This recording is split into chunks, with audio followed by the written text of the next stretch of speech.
Hello everyone and welcome to the Battle of the Beast summary of round 3. As you know, we've reached the end of round 3, rather recently actually. And this is just a summary saying who the last 10 beasts are. The strongest 10, let's say. But before I do that, I need to say, this is obviously a Battle of the Beast series, and this is with the older generation of beasts, as you may have known. That is series 1 to 13, where there are 6 beasts in each season. When I get my hands on series 24, along with series 22 onwards to 24, and upload the beast review from series 19 onwards to 24, or the present one, whenever I get that, I'll be doing another Battle of the Beast tournament, which will be the newer generation, which will have Battle of the Beast NG, standing for newer generation. And I'll change the title of these ones to OG, older generation. And when that one's done, I'll do a specials tournament, which will just be called Battle of the Beast Specials, or Battle of the Beast Legends, I don't know. Something that will stand out. And then when that one's done, and I'm completely up to date, if Series 25 of Beast Quest is out by then, which I should hope so, along with any extra specials, and I get my reviews done on all of them eventually, I will do a Battle of the Beast tournament, which will have all of those books there. That will be over 100 competitors. So that will be interesting. Over 100 beasts participating in the tournament, and only one will win. That will be a very big tournament, and I'll be here all day. But that's the update I had to say. I was meant to say that in Crab versus Noctilla, but I may or may not have forgotten. Anyway, let's get into the summary. So we're going to start things off with numerically. So we're going with the first one through, and also the last one through from round 3 to round 4. Furno, the Fire Dragon. In round 1, Furno was the slayer of Fang. Round 2, Linker. Round 3, Tremor. I think this one stands a really good chance of winning, as it is the OG beast, but just because it's an original beast, the first beast, it doesn't mean I'm just going to give it points where it goes like, oh, it could win because it's like original, everyone knows it. Yeah, so even though it may seem like I'll be doing that, I'm not. It just made it this far because I see it winning against Lincoln and Fang especially. Tremor, slightly more chance of Furno winning, so that's why he's through. The second beast through is Sultra the Stone Charmer. Now this beast is very widely known as the beast that turns literally every opponent she goes against to stone. In round 1, Sting, using her whip to break him in pieces. Round 2, Cobra, same thing. Round 3, Coron, same thing, but losing half of her whip. Anything else to say? Not really. She stands a really good chance of winning, and her ability basically means her opponents can't look her in the eye. The third beast to make it through, and the only beast of Series 5 left, is Rock the Walking Mountain. In round 1, Rock killed Cayman. In round 2, Rock killed Tarok. And in round 3, Rock killed Merca. So yeah, pretty formidable opponent. Gonna be pretty hard to kill, but there are a couple of beasts that can possibly kill Rock. If Rock doesn't go against them, Rock will be fine. For the fourth beast that made it through, Crestor the Crushing Terror. Round 1, Crestor killed I can't remember. Let's go and check. In round 1, Crestor killed Stealth, was it? Stealth? Yeah, Stealth.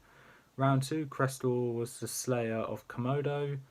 And round 3, Crestor killed Lustor. So Crestor stands a really good chance of winning.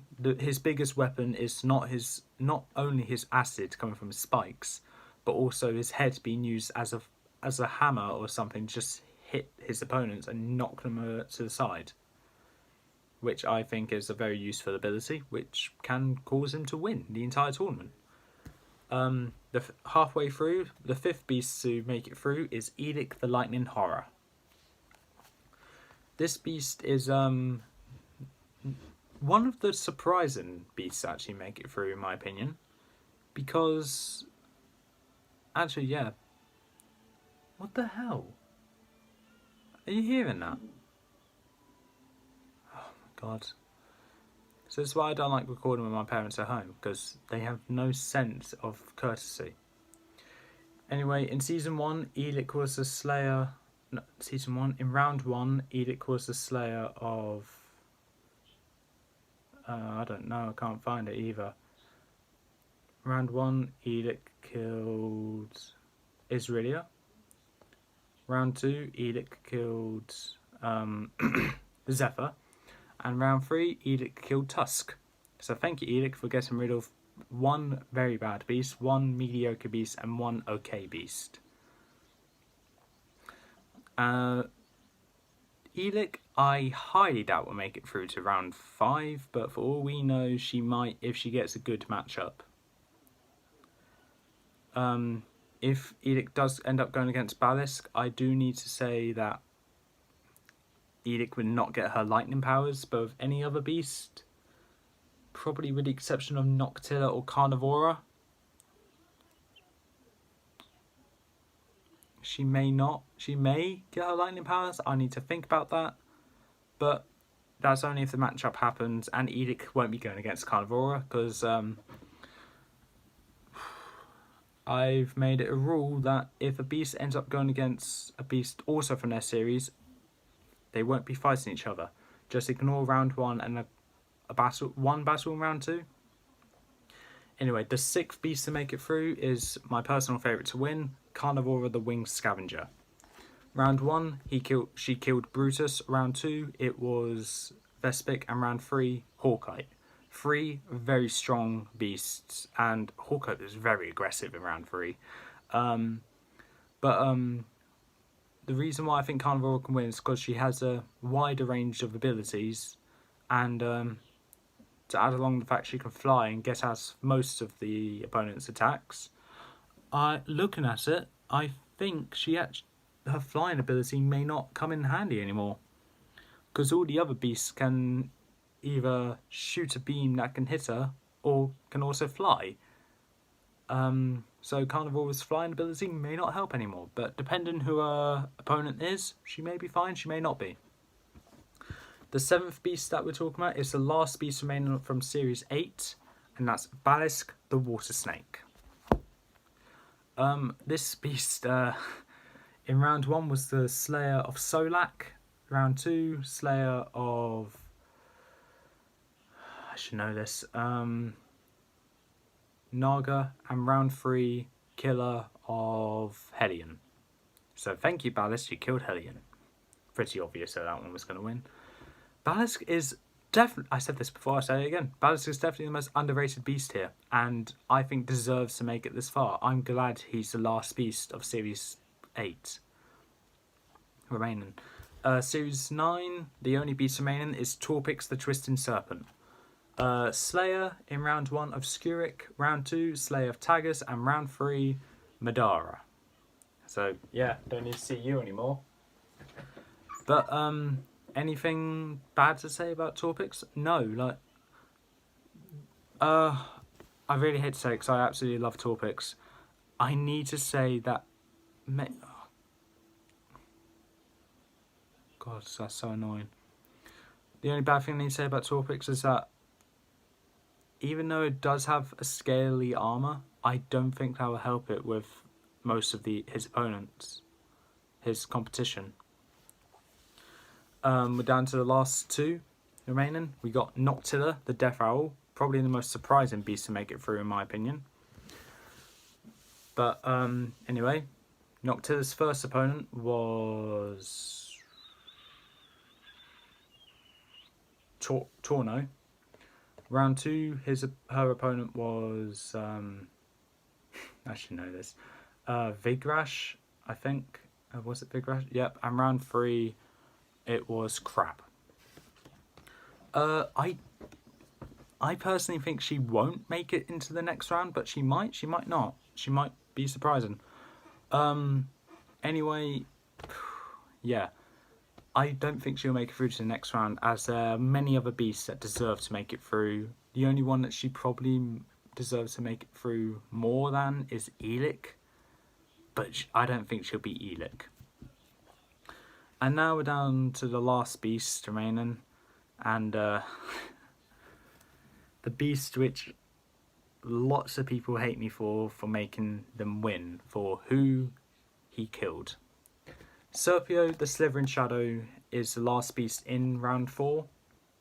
Serpio's round 1 opponent was Tecton, round 2 was Slivka, and round 3 was Silver. Serpio, even though it's from a bad series, I will admit it is a bad series. Series 11 is a very bad series. But I need to give credit where it's due. Serpio is a great beast. Like, it has a diverse amount of abilities. With it made of ice, it can take a hit. Like, the worst it can is just get chipped from the damage.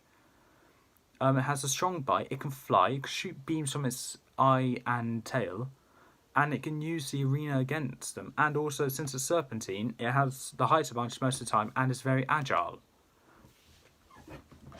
But because it killed Silver, pretty much everyone wants Serpio to die now. It just depends on who Lucas, on who it goes against, that Lucas randomizes it to. If Serpio is gonna die, the best opponent for Serpio to die to is either Furno, Rock, Crestor, or Torpix. Carnivora maybe as well. Noctilla as well, maybe.